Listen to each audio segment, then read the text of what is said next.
Hi friends, അസ്സലാമു അലൈക്കും. പുതിയൊരു വീഡിയോയിലേക്ക് സ്വാഗതം. അപ്പോൾ ഇന്ന് രാവിലത്തെ ഒരു വീഡിയോ ആണ് കേട്ടോ. അപ്പോൾ അതിന് ഇഡ്ഡലിയും ചട്നിയാണ് ഉണ്ടാക്കുന്നത്.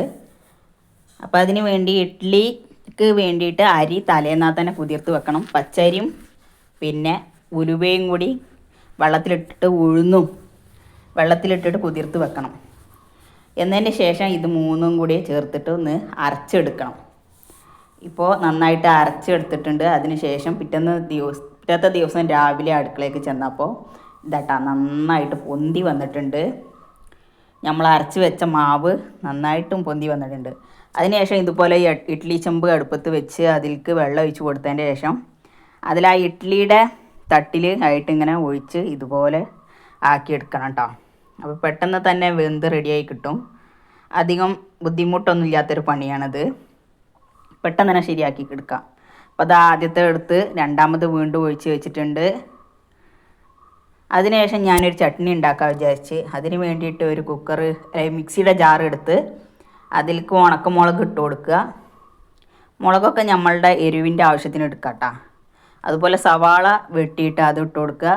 ഒരു 3-4 അല്ലി വെളുത്തുള്ളി ഇട്ട് കൊടുക്കുക. ചെറിയ ഉള്ളി കുറച്ച് അത് ഇട്ട് കൊടുക്കുക. എന്നിട്ട് നന്നായിട്ടൊന്ന് അരച്ചെടുക്കുക.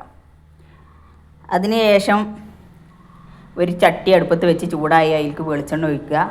കടുകിട്ട് കൊടുക്കുക. കറിവേപ്പില കൂടി ചേർത്ത് കൊടുക്കുക. എന്നിട്ട് നമ്മൾ അരച്ച് വെച്ച മിശ്രിതം അതിലേക്ക് ഒഴിച്ച് കൊടുക്കുക.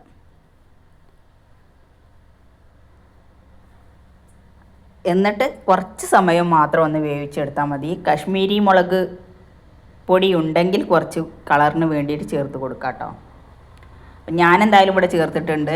പിന്നെ ഒരു ചെറിയ ശർക്കരക്കട്ട കൂടി ഇട്ട് കൊടുക്കുക. ഒരു ചെറിയ കഷ്ണം മതി. അത് ടേസ്റ്റ് ഒരു വെറൈറ്റി ആയിട്ട് കൂട്ടുന്ന ഒരു സാധനമാണ് കേട്ടോ. അപ്പോൾ അതുകൊണ്ട് അതും കൂടി ഇട്ട് കൊടുക്കുക. എന്നിട്ട് എല്ലാം കൂടി നന്നായിട്ടൊന്ന് ഇളക്കി ചേർക്കുക. എന്നിട്ട് തിളച്ച് വരുമ്പോൾ അത് ഓഫാക്കുക. അപ്പം അത്രേ ഉള്ളൂ.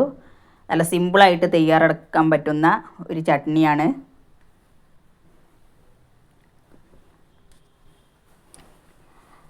അപ്പോൾ ഉപ്പിട്ട് കൊടുക്കാൻ മറക്കരുത് കേട്ടോ. ഉപ്പിൻ്റെ കാര്യം ഞാൻ പറയാൻ മറന്നതാണ്.